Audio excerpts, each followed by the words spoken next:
You know I gotta. Yes. Excellent. Let's fish some more. Anything else horse related in there? Ah.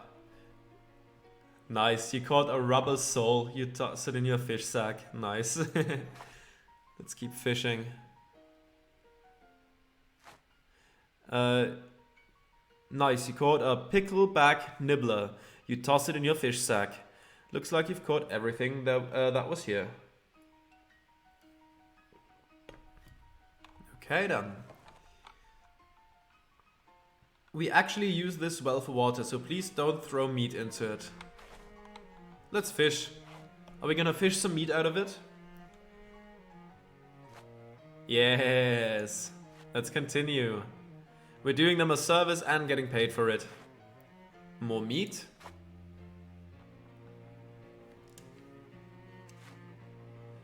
Okay, another 17 meat. You reel in some cash. It looks like you've caught everything that was here. Okay. Sandwiches Church also served as an ersatz town hall. Ersatz town hall? I didn't know that word was a thing in English. It means replacement. In German at least. Ersatz town hall, courtroom, racquetball court, and racquetball court and dark sorcery place. I'm sure it definitely had some dark sorcery going on. In 1692, the inhabitants of Sandwich were executed in the witch trials that were popular at the time, as evidenced by this old signpost announcing one such trial. The sign is written in rough black wax. Today is the trial of Patricia Williams, who stands accused. The rest of the sign is too weathered and decayed to read.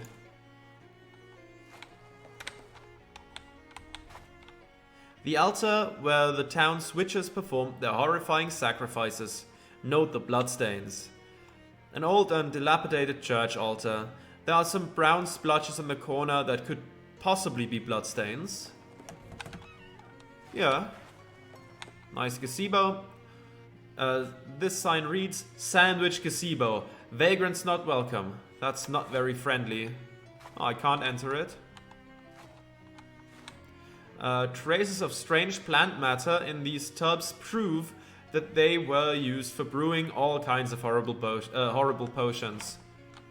You look in the tub but don't see any identifiable traces of plant matter. Guess you'll have to take the sign's word for it. The wealthy Proctor family owned the biggest and most conveniently toilet-adjacent house in the village. Well, that seems very practical. This chessboard has clearly been left out on display as an allegory for the battle between good and evil. Black is winning, representing a warning for all good-hearted people to be village. Okay, let's try that again. Black is winning, representing a warning for all good-hearted people to be vigilant against the encroaching forces of darkness. Better. Okay. Nothing with the window. This arras appears to depict several important ancestors of the Proctor family, though due to the low resolution of embroidery used at the time, it's impossible to discern exactly who. Let's check the footnote. It has been pointed out to us that this arras is unlikely to have been manufactured in the capital of Pas-de-Calais, in the capital of the Pas-de-Calais department of northern France, and therefore is merely a sparkling tapestry. Wonderful. You are not fond of this plant. According to country records, these were the most expensive stairs in the country. They go up a full 1.5 floors. 1.5 floors, that's crazy. Let's go to the 2.5 floor then. There we are. The upstairs rooms are off limits. While our catalog... What's wrong with me today? Why can't I read? The upstairs rooms are off limit while we catalog the contents. Please pardon the dust. This bedroom was traditionally given to servants as it felt by the proctors that it would be less of a tragedy if they got up in the middle of the night and fell down the stairwell. Mrs. Proctor's bedroom is especially off limits while we figure out how to deal with the strange mole we found behind the wallpaper. Mr. Proctor's bedroom, home to the country's most extensive collection of cravats. This was the bedroom of Peter Proctor, the only child of Nicholas and Abigail Proctor. This was the Proctor's spare room, where they kept spares of all the expensive things they owned. This room is not part of the tour and is also not part of the house. That's good to know.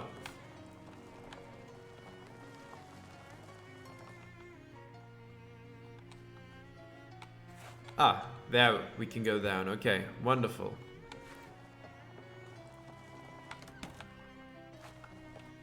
Sandwich boasted the country's very first tripartite outhouse.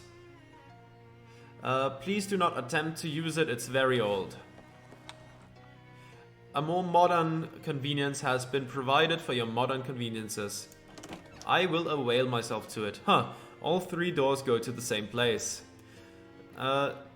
This facility has 3 sinks, this is one of them. Okay, let's flush. Yeah. There we go. Okay, 64. We are nearing the ability to level up again. Okay, so there was a gate in between there. This leads to a little cemetery behind the church. Welcome to Sandwich Cemetery.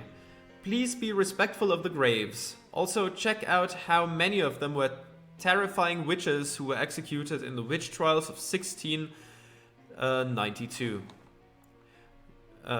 Thomas Danforth, born 1680, died 1692. Clarence Danforth, 1654 to 1692. Teresa Danforth, 1658 to 1692. Patience Danforth, 1630 to 1688. Bartholomew Danforth, 1628 to 1687. Peter Proctor, 1680 to 1692. He was a duty head until the very end. Abigail Proctor, 59 to 92. Beatrice Proctor, 33 to 91. Alicia Proctor, 32 to 89. Nicholas Proctor, 1656 to 1886. What the heck? He lived to be 230 years old? Alicia Beatrice, right? Proctor, our town founder. Just Proctor, 1582 to 1644. I need 7 Hobo Code knowledge. John Putnam, 56 to 92. Millicent Putnam, 58 to 92. Delilah Putnam, 81 to 92. Ooh. Mary Ann Putnam, 32 to 88. The tombstone is covered in lichen. Let's collect it. Eldritch Mist. Joseph Putnam, 31 to 1690. Wait, there wasn't anything else there, right? Ah, okay. So, we took care of that. Okay. Let's go to the crystal store. Oh wow, that's a mouthful. I'm gonna have a little drink just to, ease the throat.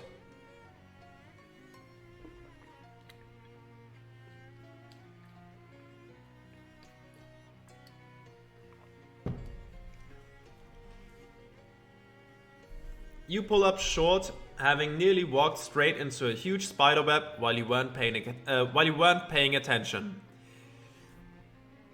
Although I guess some part of you was paying attention.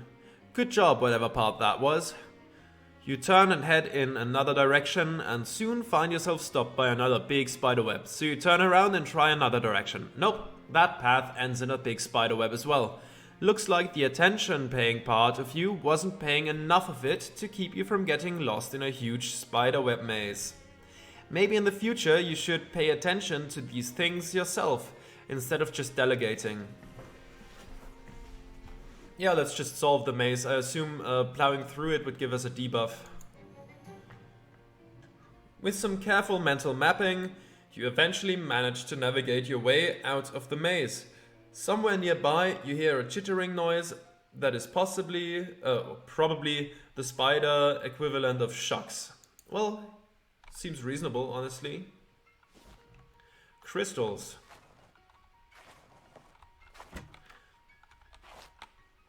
The proprietress of this empty store has nothing to proprietor. What do you sell here? What do you think? Crystals? You'd sure think so, wouldn't you, huh? You'd sure think a crystal store next to a crystal mine would sell crystals, wouldn't you? Please, you're using too many italics, I can't focus. Let me tell you a little story about a young woman whose name is me. Ooh, I love little stories. My parents wanted me to go straight into college, so that's what I did. But college girls, they're only thinking about one thing, getting a degree so they can work in a mine. I'm not like regular girls, pal. I want to sell the things that come out of a mine. Sure, gases and such. So I dropped out and moved across 13 states to the best crystal mine in the country. But when I arrived, the mine was out of business. And now, so am I. For I even got started. So what are you still doing here? Well, ain't selling crystals, so it's plan B, which is frowning. I missed why you wanted to sell crystals specifically. My name is Crystal. That doesn't mean you have to sell crystals. Yeah, but it just means I got fewer nouns to keep in my head. Want me to check out that mine? Yeah, and break me off a couple crystals you were thinking. Not asking you to clear out the whole mine, pal. But with just a few crystals, I can afford to send my whole sorority down there. Wonderful. The Gumbuckle Mine. I'll see what I can do. Okay. You know what, let's just go to the mine. The main story can wait. The trees in this clearing are tagged for felling. Seems some big city construction company plans on crafting a giant crossbow to kill God. Let's untie the tags. Not today, big city construction company, not today. Let's move along. Okay, so we're at the Gumbuckle Mine. But I think now with that experience, yes, we can unlock Swiss Cunning. Yes. Excellent. Gumbuckle Mine Foreman's office. This door is comprehensively boarded shut. Let's pry it open. Your crowbar makes short work of the long boards. Ah. This filing cabinet is newer than the rest of the furniture, but it's still pretty wrecked. Let's see what's inside.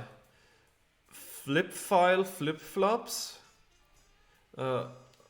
Office equipment or footwear? It can be both.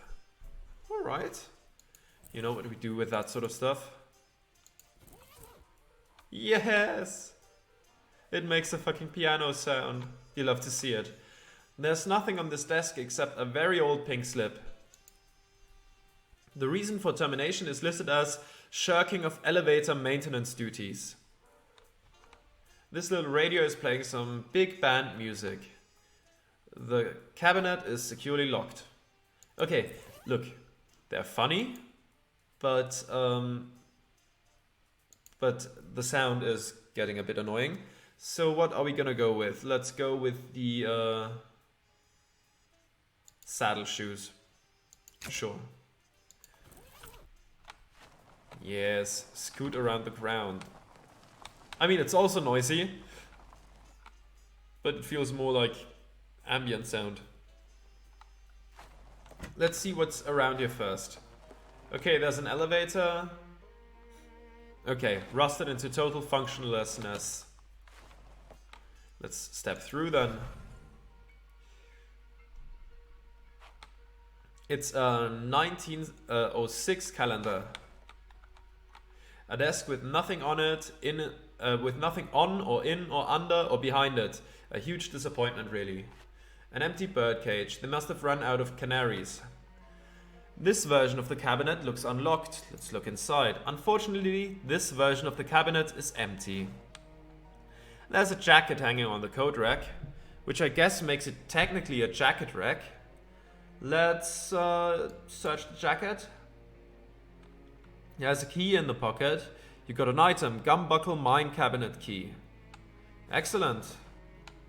Now we can open it. It's an elevator that leads down to the main shaft. Let's write it down.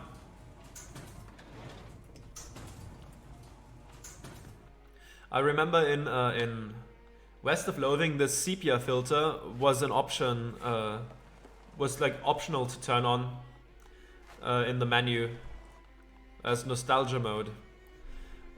This table is bare except for a note reading, "I owe you one helmet." And this? This cabinet is labeled dynamite storage, and it is extremely locked. A very large, oddly spherical rock. It has a hole drilled into it. Let's shine a light in there.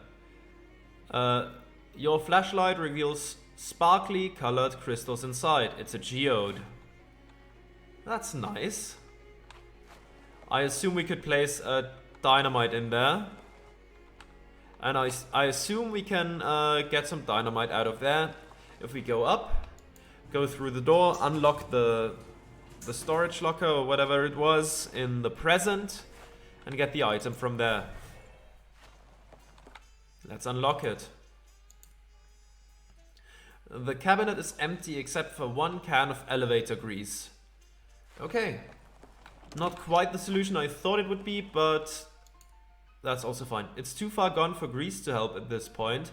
You really hope somebody got fired for doing such a terrible job of taking care of this elevator. Okay. So... Of course. Of course, let's grease it up. A squirt here, a dollop there, and kapow! This thing will run like a charm for at least 22 years. I'm not gonna take it for a spin right now. Let's go back into the present. And let's write it down. This elevator has been remarkably well maintained. Nice work. A little bit of grease can go a long way. Interesting. Looks very different. This way is completely blocked off with fallen debris. There's a big crack in the walls here. A massive cave-in. I suppose it's technically a mine-in. Okay. We don't have any dynamite.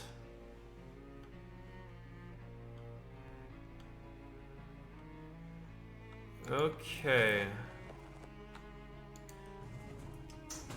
I'm sure we can get some dynamite somewhere. You know what? I'm gonna make a little note. Just so I don't forget about it. There we go.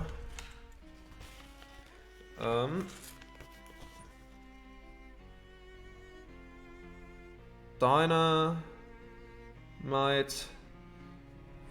for the mine. Excellent.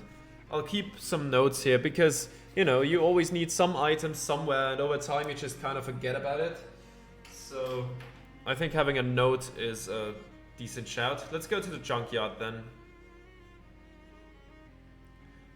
Oh right, we have to go around the lake, that makes sense. You see a familiar looking person heading toward you on the path. As they get nearer, you realize that the reason they look so familiar is because they look exactly like you. Let's greet them. Oh, hi, are you a clone, or is this just... Or is this a time paradox, or what? Turns out it's a time paradox, I guess. Wow, crazy. I agree, high five. The two of you, literally speaking, exchange a friendly high five. Let's wish them luck. Okay, well, I should get going. Yeah, me too. Good luck. Yeah, me too. Huh? Oh, haha. I'll have to remember that one. You did.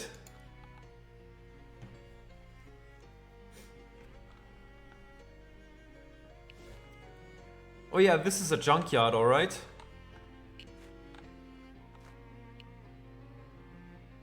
Something is clicking. Oh, of course, it's the Geiger counter. Oh, hello there. This hobo is trying to wrestle a stove out of a pile of trash. Howdy, I'm Beanie. Hi Beanie, I'm Jay. What are you up to? I'm trying to get this stove so I can haul it back to our hobo camp outside of Ocean City. Oh, you know about the camp? Yep, I'll be cooking up a mess of beans once I get this stuff back here. Back there, let me tell you. I'll ask him about hobo code. Do you know any hobo code you can teach me? Sure. Heck, I know about a dozen different symbols for beans. Wouldn't one be enough? They all look pretty similar, now that you mention it. Hobo code knowledge increased. Okay. Let's see. Our muscle is 3. This increases muscle. Let's equip that. Spooky armor, magical weapon, sleaze armor, mysticality, hot armor, stench armor, moxie. Let's stick with it.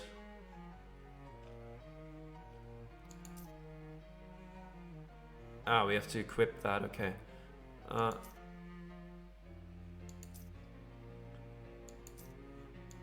I'll equip that for now, by the way. Inside out weakness ring, white hot ring, inside out ring of weakness.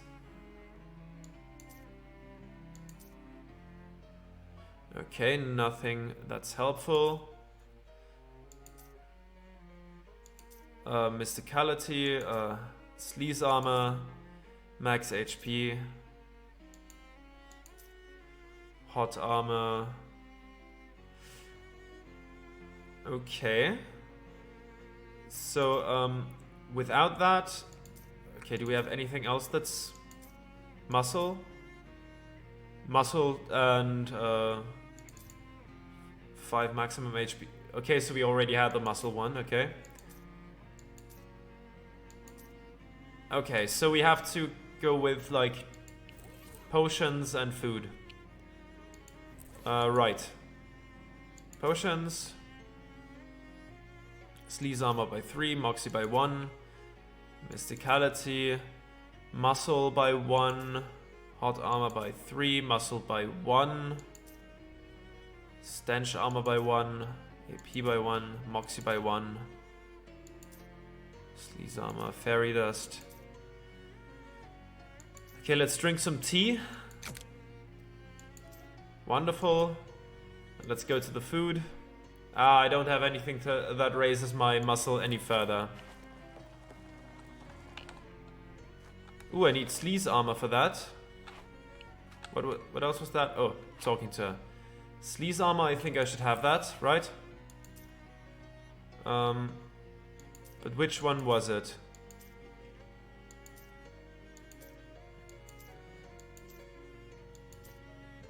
Was it a pair of sunglasses, moxie, stench armor, mysticality, sleaze armor? Okay, that's one sleaze armor.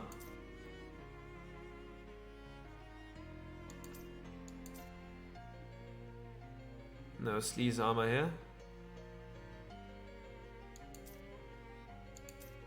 Maximum HP. We already have 1 sleaze armor. Oh, that's 2 sleaze armor. Now we should have 3, right? Yeah, such it. A nasty spoon. You grab a nasty old spoon from the pile and use it to dig through the gloop. You don't find anything, so you just keep the spoon. I don't know why you would keep that spoon, but you did. Yes, I sure did. And I forgot to check what it is. Okay, from the looks of it, this spoon has been used to eat a lot of unspeakable chowders. Deals your mysticality plus 3 in sleaze damage. Okay. Seems decent. Nothing back here. I'll get that to you. Stench armor. Okay. I'm sure we can do that. Do we have a stench armor one? Yes. Was it 3 again or was it 2? 3. Okay. Anything else? Sleaze armor, mysticality, hot armor, stench armor. Let's get that then. Trash soaked pants. Congratulations, it's the worst pair of pants you could ever imagine. Trash soaked pants. Wearing these pants makes you wish you could afford better pants. Plus 20% to meat drops. Okay, that's decent. The radio must be solar powered or trash powered. Oh hey, there's something shiny in this pile of trash. Ring of Repulsion. Ironically, you're really drawn to it. Begin every combat shielded. Okay, I don't know what shielded exactly is. A heated fishing rod cooks the trash from inside. A heated fishing rod cooks the trash from the inside. Okay. Hot rod. Okay. The trash is left medium rare, but a connoisseur would eat it well done. Hot rod, magical weapon. This rod is almost too hot to handle. Deals your mysticality plus 2 in hot damage. Fascinating. Okay. Anything with those? A pile of trash must be especially appealing to flies. This opening leads to an underground labyrinth of filth. Unfortunately, your Geiger counter is ticking faintly, so you're probably going to have to go in there. I hope you aren't wearing your favorite anything. Turns out that this garbage dump is much deeper and older than initially appeared. Huge rooms and tunnels have been carved out of the trash like the worst archaeological dig imaginable. And just to make a bad scene even worse, it looks like a whole gang of those horrible little fairies have made a home in here. That is not good news. Ooh, there is an ironically half-buried shovel. Let's take it. This device is called a shovel because of the way it shoves dirt out of the way and the fact that the guy who named it liked the letter L. Okay, let's fight the fairies. And of course, we're gonna just stilt and splatter them. Okay, nice. Now, 10 damage. This one would be gone. This one would be gone. This one would be gone. This one is easier to take out. The exploder wouldn't be gone, but he's gonna take itself out anyways. Oh, you would deal 8 physical damage. Yeah, I'm gonna do that right now. Oh, some healing. Okay. Yeah, I'll start shooting. Get rid of that healing. Vicious jab. And you shoot. Oh, you did a lot. Oh, that's unfortunate.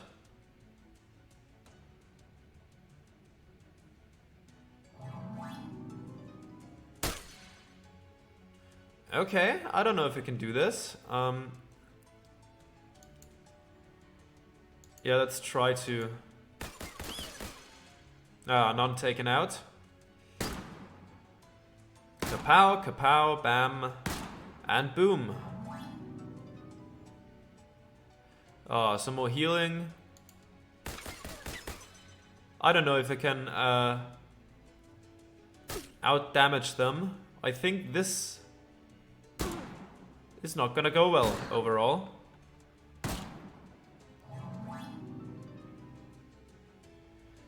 Can't use items. Yeah, my damage is only gonna get less now. It's 3 times, right?